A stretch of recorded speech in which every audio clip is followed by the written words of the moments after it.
eh? Well, it is if you consider the fact that these lads are not World Superbike riders or even British Superbike riders. They're actually just lads off the street. The guys who have got superbikes, sports bikes, and they just fancy coming here and having a go, seeing what the job is, seeing whether their machine is as fast as they'd like it to be, or even quicker, or whether they're as up to the standard of riding these fast machines. It's Alton Park, it's freezing. Paul has got the cushy job as always. He's over in the pits talking to some of the organisers. So let's go and find out what he's found out about a track day here at Alton Park. Joined by one of the instructors now, Ross, who you're normally out on the track. I am, yes. Done well to catch you in the pits, haven't we? Well, you have. I'm just having a bit of a breather for a few minutes. I've been out all day. Right, I mean, these bikes that are on the track that lads have brought today, they're all their own bikes. They're all road legal bikes. Do they have to be, what's the conditions to put them on the track? You're exactly right. They do have to be road legal bikes. We don't allow race bikes on. We don't allow slick tyres. They are perfectly road legal bikes. Right, and what about the exhaust? There's some fairly noisy ones, but they're all... They are, but they all have to be, as you can hear, under 100 decibels. Right.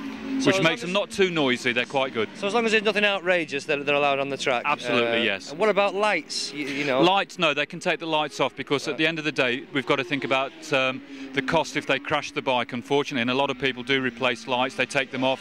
They put pattern bodywork on just to make sure that if they do have an unfortunate, then it's not going to cost them too much. Correct, right. They don't have to have a brake light, do they not? They don't have to have a brake light, no.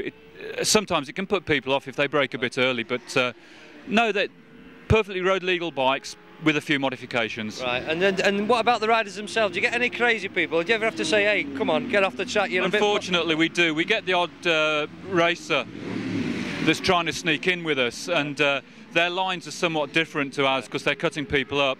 I mean, they're perfectly safe, but unfortunately it can put some of the lads off because the lads here, they just come for a bit of fun. They're not out to race, they don't want to race, they just have a bit of fun, and if we get a racer out there, then it can upset them.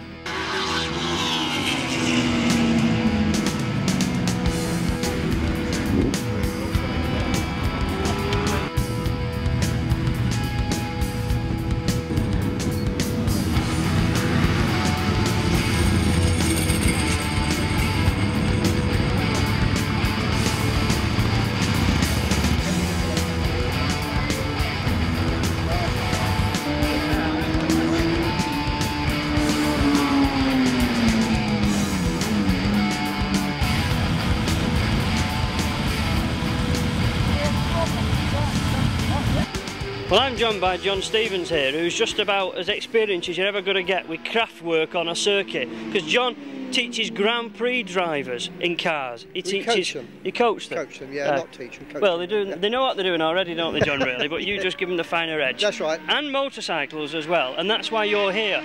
Yes, that's it, yeah. Because they're using your experience and your knowledge of track work, track craft. That's right, yeah. And you keep your eye on the job, and yeah. I believe you're even there to help them move up a level or even bring them down a level so they're within their capabilities. That's right. How do you go about that? How do you know who's who? Well, when they sign in on the beginning of the day, we ask them which group they want to go in. And usually it works out quite well. But if we see that somebody's faster than they should be, we move them up a group. Yeah. Or if if they're too slow, we move them back down. It seems to work out very well. Yeah. And then, as I said to you, I mark the circuit out with cones so they know exactly the lines. We lead them round in groups to begin with to give them sort of some sighting laps of the circuit, yeah. Familiarisation laps. And then in lunchtime, I take them out in a car as well, 3 or 4 at a time, because you can show them so much in the car that you can't show them on a blackboard. This is to assist with racing lines, braking points. It's not racing lines; it's the line. Right, got you. It doesn't matter what line it is; it's the proper line you should take. Yeah. Do you find that the people who are using the machines are within the bounds of the machine? Can they ride them up to the level of the machine, or do you have to just put your 3 pennyworth in and assist them in that respect? Well, some of the riders take to it quite naturally. Others you have to help. They come and ask advice, and we take them out and we lead them round as well. The whole point is about these track days is really you've got a situation where you remove the problems and frustrations of oncoming traffic.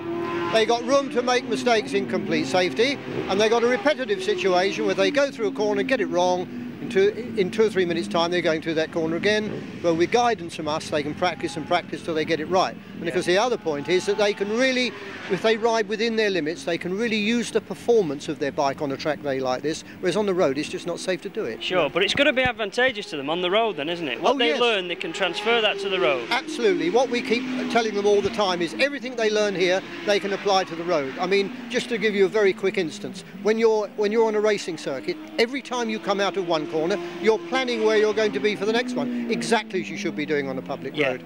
Every time you go through a corner, you're always looking round the corner. Again, exactly as you should be doing. It's all relative, you know. As it's your job also, as you've said, to sort of keep your eye on people, help them along. Yeah. Have you had to just sort of like put the strong arm of the law in and just have a word with a few? You have to sometimes. Oh yeah, I mean sometimes if they all start going a bit silly, we have to get them together and say, look, you know, things are beginning to go wrong. This is a fun day. You're not here racing. You're just learning roadcraft, if you like. Being able and having somewhere where you can apply it in safety. Oh yeah, we have to pull them in sometimes. Oh yeah, very much so. I suppose your services are called upon by many people, but are you generally going to be the Kawasaki man?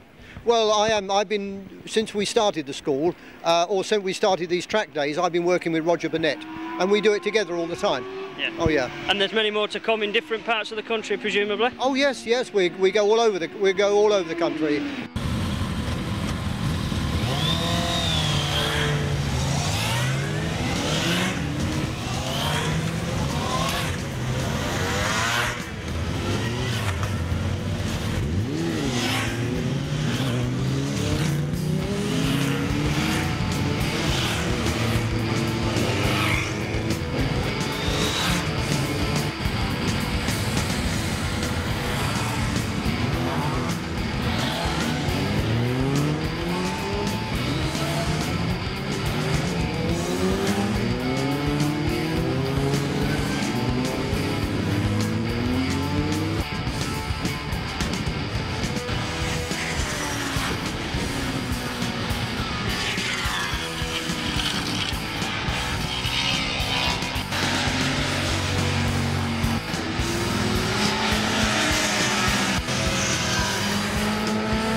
Not everybody goes home from a track day feeling like they've really achieved something. Some people actually go home with a rather hefty repair bill because things don't all go according to plan. Look at the state of this, Wayne. What on earth's happened here, mate? Don't ask, get lost. Right, I won't ask. Now you know why I won't let him on a bike. Anybody help a poor biker out? A couple of quid for a poor biker. Anybody help? Well, certainly looks like an absolute ball out there. Let's talk to a couple of lads who've been doing it. Brothers, Andy and Steve. Andy, is this the first time you've been on a track day? It is, yeah. And is it any good? Just a bit. It's absolutely superb. Well worth the money. Absolutely, yeah. And were you surprised that? Were you surprised how fast you were going eventually? At the end of the day, yes. I didn't think I would be going so quick because to begin with, it's really scary. Yeah. Because you're just sort of wide open and it's a bit peculiar. It's nice to know there's nothing coming the other way, though, isn't it? Absolutely. Oh yes. Right. Yeah. There's enough Armco to worry about. Never mind cars the other way. Excellent. Right. Let's bring Steve in. Steve, you're on a blade here. I mean, have you been on a track day before? No, first time. Right. And so, are you surprised at the capabilities of your machine? I'm a little bit scared of it actually. You found out now what it can do. Yes, it's again a bit sort of light on some of the lighter bits of the circuit coming over the hills and things. So what have you achieved out of this? I mean, how will this help you? Do you think it'll help you? Yeah, I think I'm a lot smoother. I'm more confident in what the tyres will do. That's the big thing. I know how far over I can go before it's got a problem. You just never achieve that sort of thing on the road. No, you can't achieve it, but it's nice to know it's there if you get in the trouble. Right. If you need it, it's there and you can use it. Right, and you come again. Definitely. And you come again. We're booked already. There you go, what an advert, brilliant.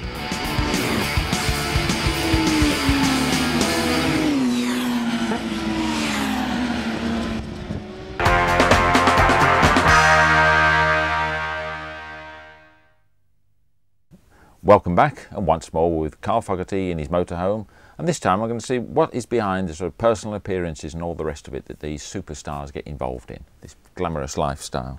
It is glamorous, isn't it, Carl? Well, if you say so, yeah. One of the biggest things, I think we've probably all seen the adverts that Ducati are using you particularly, and the whole family, Michaela, double page spreads and all the rest of it. They're very proud of you, aren't they? You are their star, and so... yeah, it's nice. It's nice that to do that.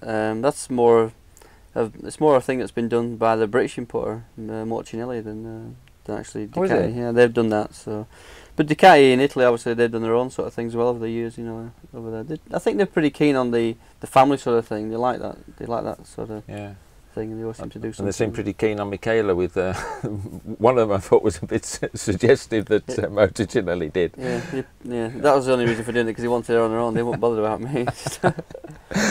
The other things, Dainese, I mean, you're a hell of an advert for them. How long's that association been going now? Dainese Leathers, I've been using them since sort of 1990, really, the first time. It actually, when I rode the 500 for when Killy was injured, and the Honda team was sponsored by Dainese, and part of the contract was with that bike that whoever rode it had to wear Dainese leathers. So that was sort of the first sort of meetings I had with them, really, when I had to use their leathers that year for them few races they did. And ever since then, I've used their leathers. Yeah. And so you're quite happy with that arrangement, I should think. Oh yeah, I think, you know, for me that there are a lot of leathers around, but for me they're the best in the world. Sure. Yeah. Are you actually fitted up, if that's the expression, with them in Italy? Do you have to go there to be measured? I did originally, but not now. I just if I grow a little bit over winter somewhere, I just say, look, I want a bit more room in here to get a bit tight. But they're generally just, when you used to get leathers like 10 years ago, someone put them on, I always used to hate putting them on and going out, like. But now that you put them on, it feels like you've had them on for a few meetings. You know, they just fit straight away, and it's not like they're a bit tight when you first go out. They just feel fine, you know. Right. But, and so you wear Dainese gloves as well, I presume, don't you? Yeah. And what about boots, Alpine Stars? I mean, you're like an advertising hoarding, really, aren't you? Well, yeah, I suppose. I mean, you know, it's all there, and like it's all part of the game these days. You know, it's sells product as well. If you're winning races, and it means a lot to them, because it's something that people need to ride bikes on the road. And tell me, do they approach you? Do they say, we'd like you to use our boots and we're going to pay you loads of money? Or I don't want to know how much. Well, I'd love to know, but I'm not going to ask you that. But I'll tell you after. It's a bit of both, I think, really. You know, I was using other boots and stuff, but for me, Alpine Stars, I thought were the best ones to have. So I approached them at end of '93, and they were obviously well pleased that I wanted to use them, and did the deal then, really. You know, just certain things that I'd like to use, and they're one that boot for me is the best one in the world, for sure. Definitely the strongest one. Oh, it's good endorsement there. And shark helmets, I mean, you're famous for shark helmets as well, foggy replicas everywhere. Yeah, they're doing really well. I think it's been the biggest selling replica for 2 or 3 years now in the UK and a lot of Europe, so it's good. And they changed the design, didn't they? Changed this year for the first time in 4 years. It's always been the same from '93 till '96, and now we've just changed it this year. It's a little bit similar, but it's a new helmet, you see, so they've changed the design as well, but it's not quite right yet, but it will be in a few weeks, and then that'll be the new replica, I think. And it's still got that's right, new replica, distinctive paintwork and all the rest of it. Now, away from the racing scene, I mean, you're into sponsoring diesel, jeans and denim in general. How did that one start? With Diesel, I've been sponsored with Diesel since '95. I knew them a little bit before through Raymond Roche, my old team boss from '93. He was sponsored by Diesel and E-Race, and he sort of introduced me to him and got me some freebies then, sort of, you know, a pair of jeans or something back in '93, and then they just approached me, to be honest, in '95 and said, you know, we'd just like to, you know, put a badge on you and give you some, you know, all the keep the whole family in denim. So it's fine by me. They're a good sponsor. Yeah. And are you sponsored by any other people at all? You know, out to the mainstream sort of bike market, as it were. Not so much this year. No Fear again have helped me. They've helped me a lot over the last 3 or 4 years, mainly because I'm a good friend of the guy who runs who's the importer in UK, Alan Pendry. So he's helped me a lot. I was sponsored with Sony in '95 with the PlayStation thing. Yeah. It's sort of, things come and go. It depends on the product. You want to promote it for so many months and then it disappears, you know. But this year at the moment, just the diesel and no fear really. Yeah, but it's all part, isn't it, of the racing scene. I mean, the car world has gone sort of bananas at it, hasn't it? It's sponsorship's a big thing, but in the bike world, it's hard to come by in the bike world. I'm sure it is. There's not many riders I look at Superbike that've got like personal sponsors on. There's very, very few. To be honest. It's surprising. Yeah, it is when you mention that, because I mean, the Grand Prix world, perhaps a few more, but perhaps even they're very scarce. To be honest, it's not. When you look at cars and stuff, it seems to be everywhere. But with bikes, it's a lot less. You know, I don't really know the reasons, to be honest. Do you think the phone? I mean, you're a well-known person, been around for a while. Does the phone ring more when you're on a winning streak? I mean, that would naturally seem to be the thing to do. You know, we must have this guy. He's a winner. Since winning the World Championship in '94, it changed a lot since then, obviously. But it doesn't ring as much now somehow. I think everyone's rung and said what they wanted to say. It's weird. I probably don't do as many things as what other riders do. To be honest, not that I can't be bothered. I just when I finish a race, I just like to get home and and not be doing stuff every other week, which a lot of them do. Which I say you can sort of chase after these things, the Carl Fogarty pro celebrity golf match or whatever. I can't really see you doing that. No, I'm not very into golf, to be honest. The Carl Fogarty fan club, is that running at the moment? I know it's been around, but is it around? Yeah, I'm not. To be honest, I don't even know myself. I didn't really have a lot to do with it, and it wasn't done right, so it's sort of been scrapped. And I think something new is going to start soon, but... Because there's a lot of work that goes into that, isn't it? If you really got to keep... You've got a hell of a lot of fans, but I mean, if they want a newsletter and photographs, there's got to be... Someone's got to do it. I mean, there's no way I could do it. I haven't, nowhere near got the time for that. But someone's on about doing it. It's like I say, we're just in the middle of probably getting something started again for this year, because we didn't... Whatever happened last year, it wasn't done right, to be honest. Yeah. But I mean, I write for MCN... It's just for every round, really. I mean, they come to every round anyway and just spend 10 minutes talking to me. Yeah. After a race, what I've been up to, and how's it gone, basically. And then they just sort of word it, It's, didn't always come out as correct, but anyway. I got the monthly one with Performance Bikes. I do the monthly one for them, which is the biggest selling magazine of them all, really. So yes, that's good. It's quite funny.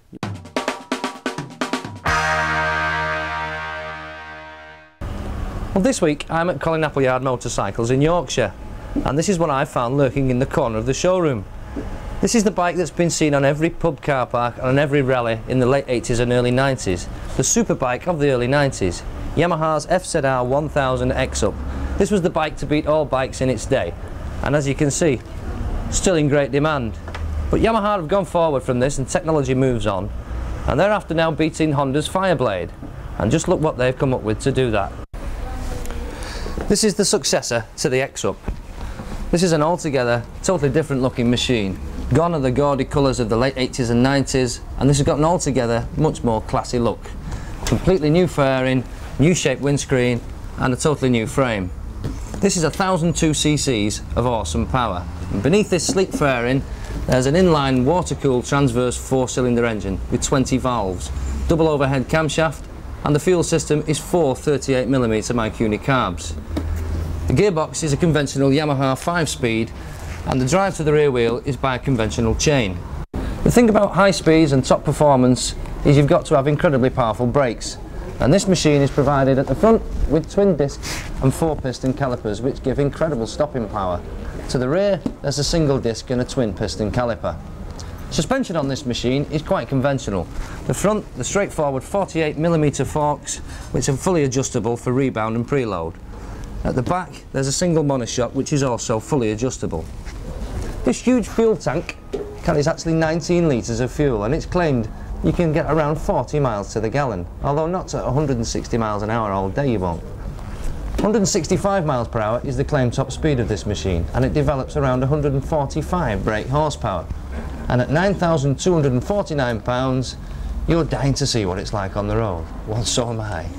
Well, this is the Thunder Ace on the road, and I must say, when I first looked at it, I thought it looked big and bulky and heavy. But at 198 kilograms, it's actually got the best power to weight ratio in its class. And once the wheels are rolling, all the weight just disappears. This is an easy bike to drive fast. There's no effort in this at all. The bike does all the work for you. The brakes on this machine are really quite exceptional. And it wouldn't be too difficult to actually stand it on its nose. The riding position is, well, it's extremely comfortable. It's a large tank underneath my chin. And I feel as though I could sit here all day. And in fact, I just might. Last week, we joked a little about helmets and this silly fitting helmet. But helmets are very, very important. And fit is the most important thing. It doesn't matter how much a helmet costs, be it £40 or whether it be £100 or more. It's got to fit correctly. There's a beer size standardisation. This is Type A approval, 6658, and a blue label. That's the higher of the two. And this helmet is the same amount of money, but it happens to be a Type B standardisation, and that's a green label. One has been tested for rather more degree of impact and with a little bit more involved in what it may be used for, but it doesn't mean it's inferior. As long as it's got a beer size standard, it's good enough for your head. You don't have to spend a lot of money on a crash helmet either. This will do the job just as well as one at £400 if you're riding perhaps a lower speed machine, a commuter machine. What you've got to look for, as we spoke of, the fit, a nice visor mechanism, perhaps some venting to keep the visor from misting up in the winter, and maybe if you want to match your bike that you've just spent all your hard-earned cash on, this one might just match in the decals it's got. You may have chosen a custom bike, and this suits people with custom bikes and perhaps the touring machines, with a peak-on for the shade in the summer, a visor to stop your face getting lashed with the rain in the winter. And then you can go for your real posy stuff. This is about £100, beautifully painted and lacquered over, but still only a thermoplastic helmet in the lower price category. That's rather flashy and looks very elegant. This is quite a simple basic black helmet. It's a Nolan N27, very practical, serves its purpose and is around the £50 mark. This will do the job nicely. And the last thing I must say, look after your helmet, because one day it's probably going to have to look after you.